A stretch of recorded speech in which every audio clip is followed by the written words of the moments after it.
What's up, YouTube? How you doing today, man? I just wanted to introduce myself. My name's Mike Chapman.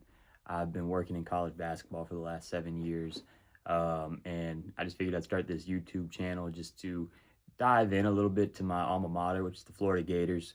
Got family and friends that talk about every game, so while I watch a lot more teams than just Florida, I wanted to just dive into the fan base I'm most connected to and see if I could provide a little bit of knowledge and teaching about the game from just how we would break stuff down at the college level. And, maybe you're a Gator fan wanting to know the ins and outs of the college basketball game, or if you are maybe just somebody trying to learn how detail oriented a lot of college teams are when it comes to pacing, spacing, and all the little things that you might not see from a lot of other YouTube videos that just kind of run you through drills or show highlights. So I wanted to start this channel just to basically do film review of the Florida Gators, but also I'll have some other side projects along the way.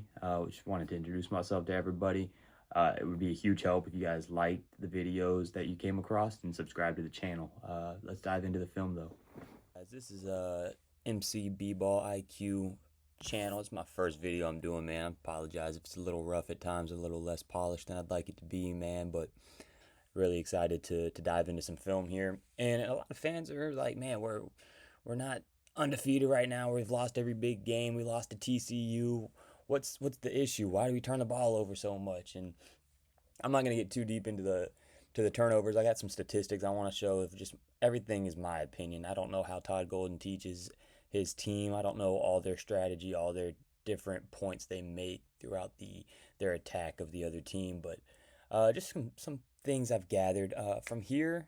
I'm gonna show just a couple of places where I see them struggling from a statistic standpoint and some video clips to back that up and compare it to last year's team. I appreciate everybody tuning in and checking this out with me.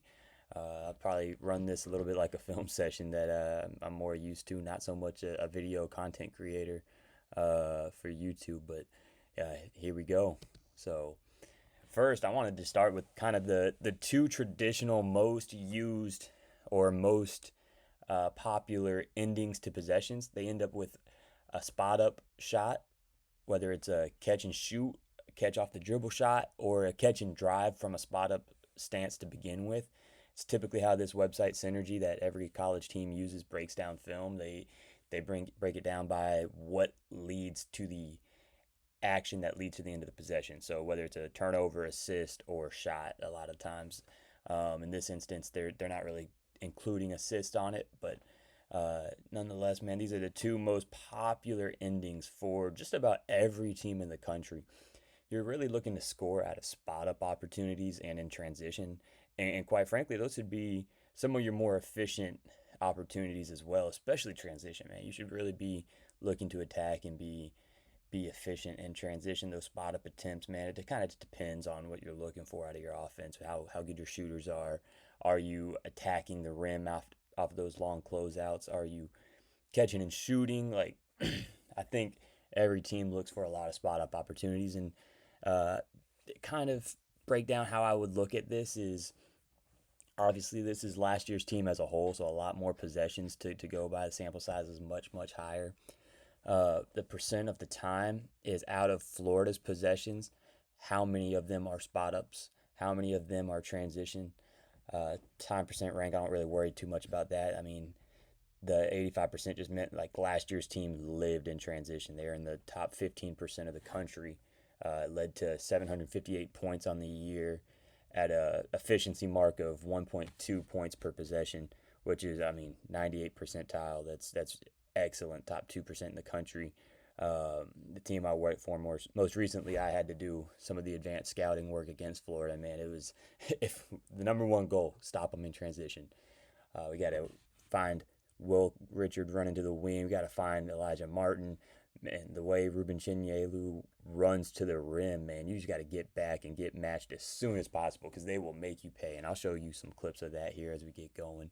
And then some more just typical statistics that you'll see on any box score: attempts, makes, and misses, and then the overall percentage.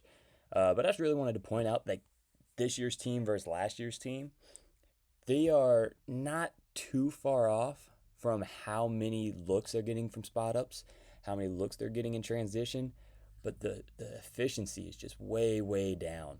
Part of that I'll talk about is the spacing.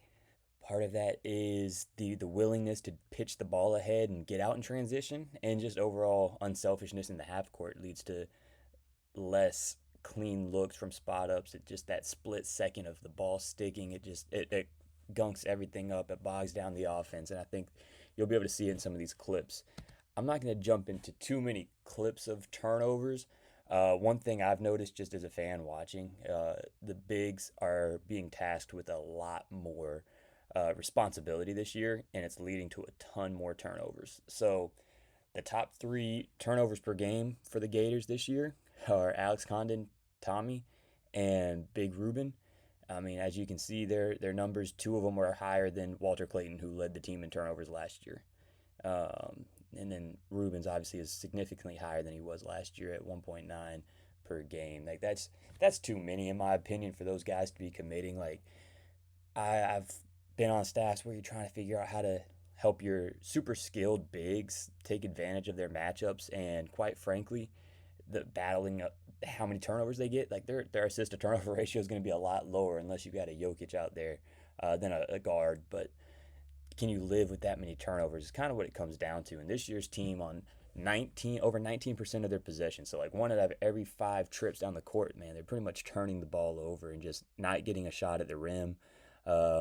Last year's team was only about 16% of possessions, which I mean, I know I'm talking about the difference in 3%, but as you can see, that's the difference in being 268th in the country or 79th, which 79th you can live with being top 100. You want to be about top 50 in as many statistics as possible if you want to be a real elite team. Luckily for last year's team, man, they were phenomenal in so many areas. Part of the trade-off too, though, is this year they're playing Tommy at the three, and he's great. He's an unbelievable player.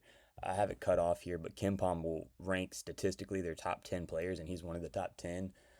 He's been unreal. He's my pick this early to be the SEC Player of the Year. We'll see how it shapes out once we get into conference play, but he's been phenomenal. So I don't blame them for getting him on the court at the three, but man, their spacing struggles at times when you're not gonna guard Micah and Ruben, and you barely have to guard Condon on the perimeter. If they're handling the ball a lot, you're playing a lot of 4-on-5 out there.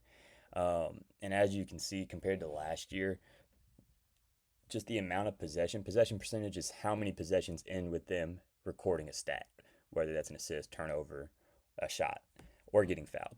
So even Alex Condon is up a little bit. That's about where you'd want him, I would think, being your featured forward. Tommy, I know he's the three now, but they've even started looking at him more at the four recently to cut down some of the turnovers, and I think that is helping. Having another decision maker out there that's skilled enough with the ball. He's up quite a bit, and Ruben going up 4 points, 4.5 points, man. That's a pretty significant jump, man. I think he's one that I'm pretty interested in seeing how they handle the rest of the year. He's obviously such a physical specimen. He clears out a lot of space. He gets a ton of rebounds. He is just a beast out there, man. He's a bully. He gets flagrant fouls every other game because he's just so physical and so high energy, man. Like his skill set is how hard he plays. It's how big and strong he is. But to me, he's not much of a skill guy. And you're giving somebody who turns the ball over more than 20% of the time, you're giving him a lot more looks this year to handle the ball and make those decisions. Part of that is they're not guarding him, so he's an easy, safe outlet pass for anybody to pick up and get the ball to. But man, it's been frustrating to watch at times, just the inability to really be a threat on offense. If it's not a lob or it's not ducking in and clearing out the help, man, like that's what he was so good at last year, and I would love to see them get more looks like that rather than him handling the ball on the perimeter. But let's dive into some clips of the spot up attempts and the transition, comparing this year to last year. Again, heavy focus on the Duke game. So here we go on this. I'm gonna turn the sound off. I don't think we need the crowd noise or commentary here. But watch how long it takes to really get into significant action here. We're at 18 seconds on the shot clock. Boogie Flynn, he came off a ball screen, but like it wasn't much of a threat. They didn't really look to score off of it, didn't look to create, didn't get downhill. So the first real move he makes to get the ball out of his hands comes 12 seconds into the shot clock. And what is this? What's his play? It's hitting Ruben at the top of the key. So watch kind of the pace. That's a good cut from Xavier Lee. I know he's gotten a lot of bad rep, but man, like you can help him out here, Boogie. You can get to that corner and just put a little bit more stretch. You're fighting for every 6 inches of court space you can get, man. Like the fact that this guy can be in the gap and still probably close out to almost either of these and challenge, that's a problem. That makes it really hard to be efficient. And then being shot ready is a huge one too. So let's look at as we get to the end of the shot clock here. You got Ruben making a play. It's not a strong suit again. Last year's team with that much space, whether that's Elijah Martin, whether that's Will Richard, whether that's Walter Clayton, with 6 seconds on the shot clock, this is a catch and shoot rhythm jump shot. Like I know it's a deep shot. Maybe you even take a step in and just work on that spacing, be more disciplined on it. But nonetheless, like they shot plenty of these last year from way out here. And to me, that's just a much higher percentage shot than that. Like that might go in, that might not. Boogie's a heck of a player, man. He'll be an NBA draft pick, of course, but I just think you can be more efficient if you're shot ready, ready to shoot, and just a little more disciplined throughout the possession. Let's go to the next one for this spacing clip here. Right here. So again, Boogie, you're an NBA guy. You are better than this. You are smarter than this. This is as clear of an indication that they're going to switch this as possible. He's talking to him. You can see he's yelling that they're going to switch this out. So what's the natural thing to do? Condon's going to step in, screen his man, and you're going to pop out to the open space. You got to take him to the screen so they initiate the switch, but that should be a jump shot about right here. Instead, you come off the handoff and you don't go anywhere. You just stop, which again, gunks up the spacing. Look at this. You have one option is to reject the ball screen. You cannot use this ball screen. Like this is a waste of a ball screen. Its only option is to reject it. Obviously, the defense is ready for it. They're there to cut it off. And this is a great boomerang. I don't want to hate on it too much. The fact that they have this in their system where they know he has the mismatch to get downhill. And Condon is unselfish. He's from last year's team. You'll see Tommy makes a lot of unselfish plays. Xavier Lee, quite frankly, makes a lot of unselfish little details happen that just open up the offense. So this rocket right back to Boogie, he's not even ready for it. He should be. You should know you have a big on you. Catch the ball, get downhill, which he does. Instincts take over, and he's, again, a heck of a player. And then the next thing, what is Ruben good for if you're not going to throw him lobs? If you're not going to dump the ball down to him to dunk, I'd rather throw it at the rim and let him go get it. But there's no reason to take this shot at the rim. Like, this guy, that's such a tough shot. Like, I know it's a layup. People will say, oh, layups, layups, layups. Watch contested layups. If there's a body on a body at the rim, watch how many times the guard wins. It's not very high. It's not the most efficient shot. And again, this is what Ruben does. This is where he provides value. Throw the ball up there at the square. He's going to go rip the rim off. You can be going the other way.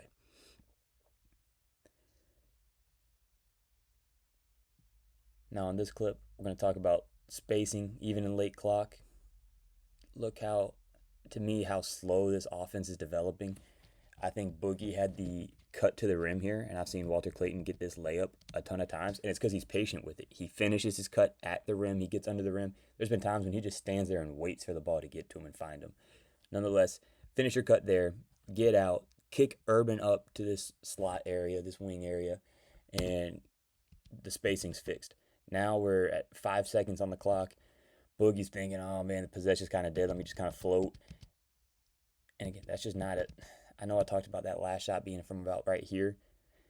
This could be so much easier with a better percentage shooter coming up, filling this spot.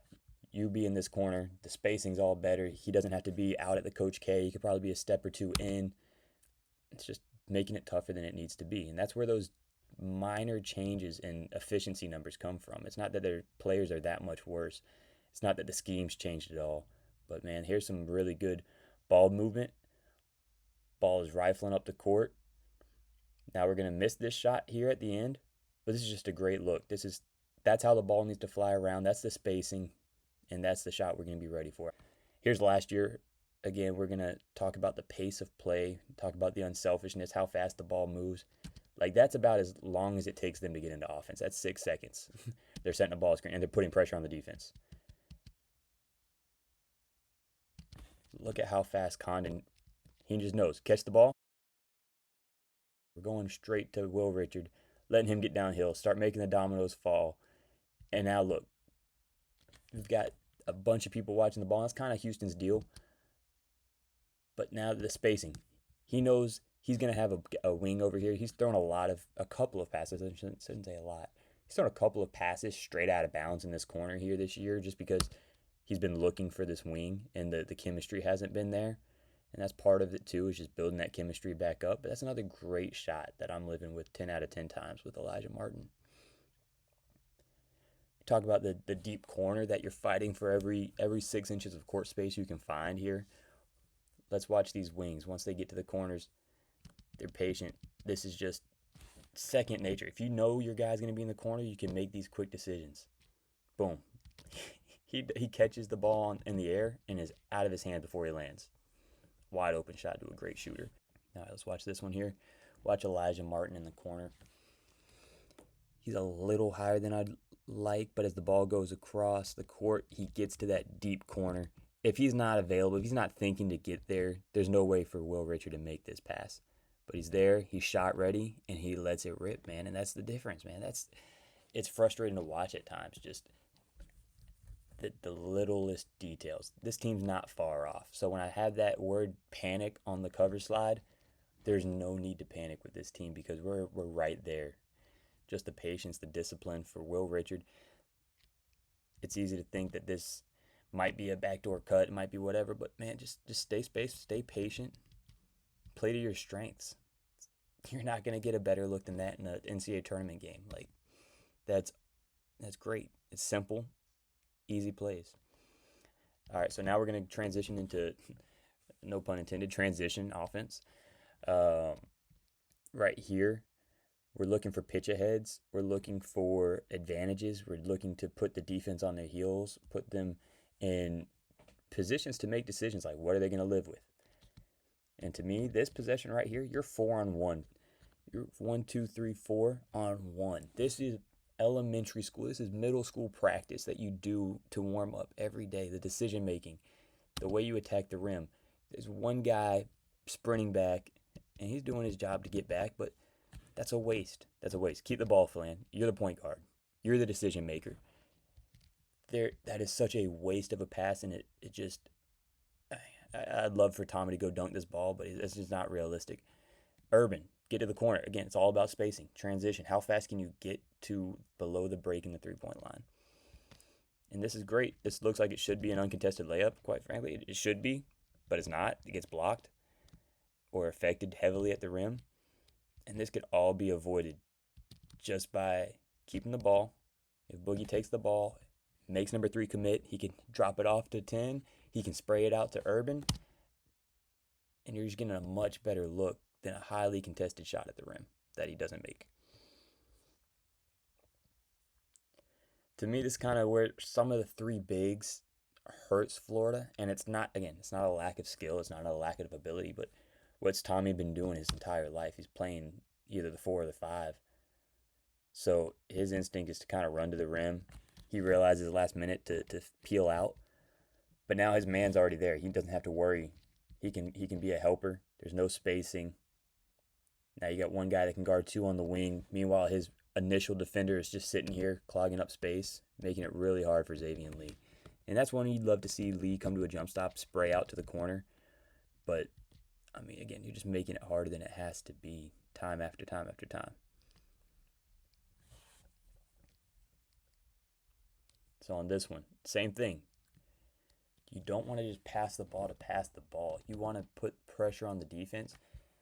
There's 1, 2, 3 to guard 4. Why would you let this guy, 14, off the hook with this lazy little pass? Now he can guard you. Now he can get over there and guard Tommy. It just doesn't make sense. Dribble the ball. You'll see one with Xavier Lee coming up here. Dribble the ball across the court. Make him guard you. Initiate the defense. He's going to bury 3 under the rim, and now 3 has to make a decision. Is he going to fight Condon at the rim, or is he going to go out to Tommy for a wide open 3? But instead, he gets fouled. Could be a lot worse, but you're making it harder than it has to be. And we're talking about small percentages time after time. They add up throughout a season, and that's where you see those drastic changes in numbers. That's when you see the wins start to flip a little bit. But man, here's a good example of it. I think I have back-to-back clips of good from this game. Um, Not in chronological order, but it is okay. That's a pitch ahead right there. You engage one. He's starting to flip his hips. Now he's out of the play. Ball advances past him. He's out of the play. Tommy is from last year's team. Xavier Lee just knows basketball and how to play at the easiest, most fundamental level. These are the opportunities you need. Tommy could shoot this ball if he really wanted to, but he's at his best slashing. He knows that. He's going to attack this long closeout and rip the rim off. That looked like Will Richard last year. That's the difference. Here's another good example. Force a terrible shot. That's great. We got the rebound. We're out. You don't have to panic to pass the ball. So he gets it, collects it. Now the ball's hot. Defense is scrambling. It's just a warm-up jump shot. Making it easy. This is great because you'll see it a ton from last year's team, even on makes. Just because they make the shot doesn't mean you can't get out in transition. Boogie, this is the best kick pitch ahead you had all day, probably all season, quite frankly.